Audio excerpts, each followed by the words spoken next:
Church versus Freemasonry, a critique. Chapter 2. Understanding Lodge Concepts. Three main issues are discussed in Chapter 2 of the book, How to Respond to the Lodge. These are: is Freemasonry a religion? Freemasonry's secrecy, and Deism and Freemasonry.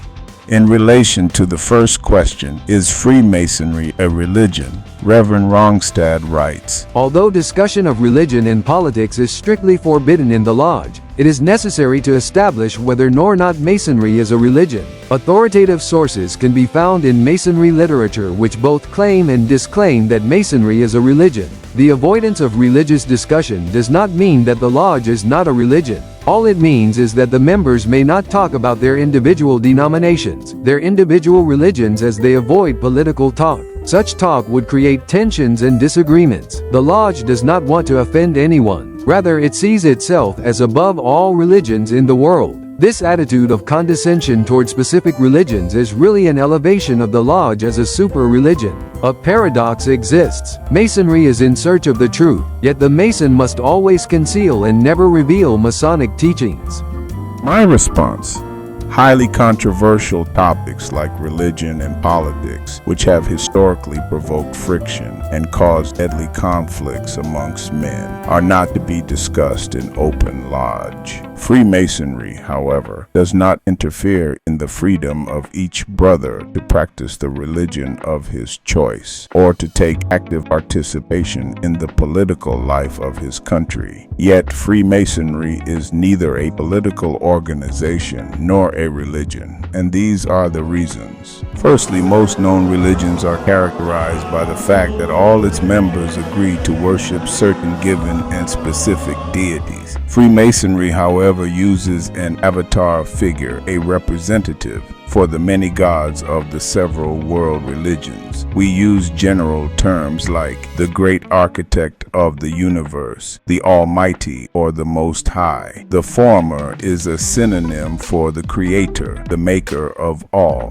We Masons utter these many names with great reverence and the utmost respect to identify the one God. Secondly, world religions typically have their unique and specific holy books which contain its teachings and serves as spiritual guide for believers. Freemasonry does not have a holy book, and on its altars every holy writ is accepted. No Masonic literature is venerated or considered holy.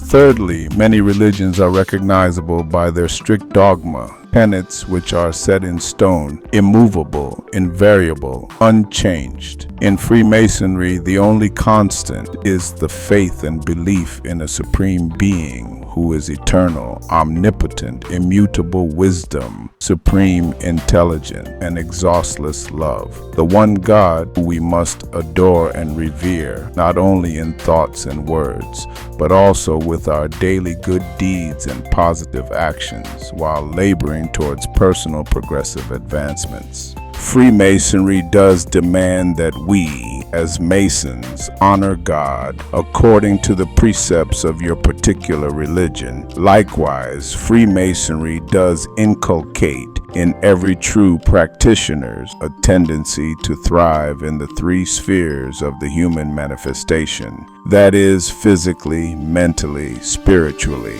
inducing a proclivity for its members to participate in the uplifting of the world around us.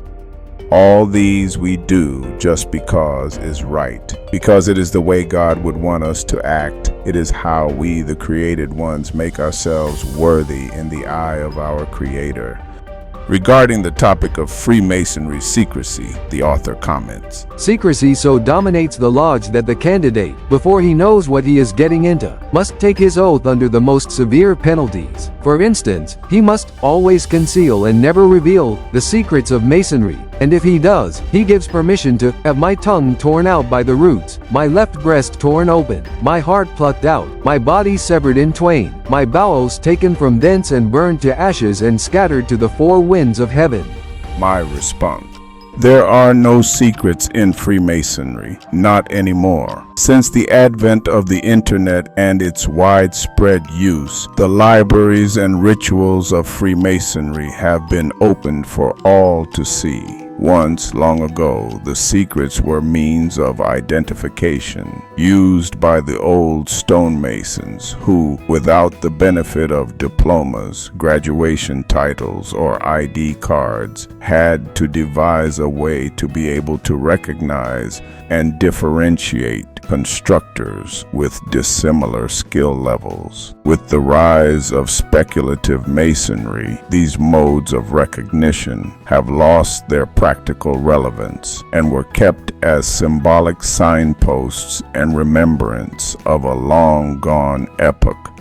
Regarding the penalties mentioned in the book How to Respond to the Lodge, like the secrets previously mentioned, belong to our ancient brethren of the so-called Media Tempestas, Middle Ages and Dark Ages, where the Holy Inquisition and witches' persecution and prosecutions were common and accepted practices. Hence these old stonemasons, likewise their penalties, were reflection of the turbulent and obscure times they lived. These penalties do not and cannot apply in today's day. Neither we could nor would perform them. They are still mentioned in our lodges as a relic, an echo of antiquity.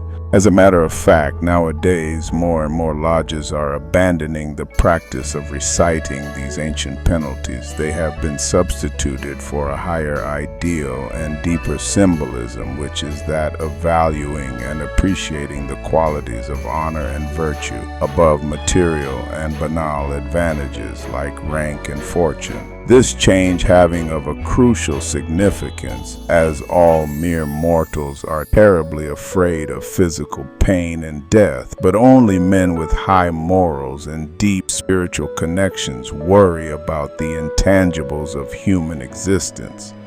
The book in its chapter, Understanding Lodge Concepts, ascertains that The Lodge will not confess that Jesus is the truth. This is universalism, deism, and humanism. This denies the necessity of having a savior.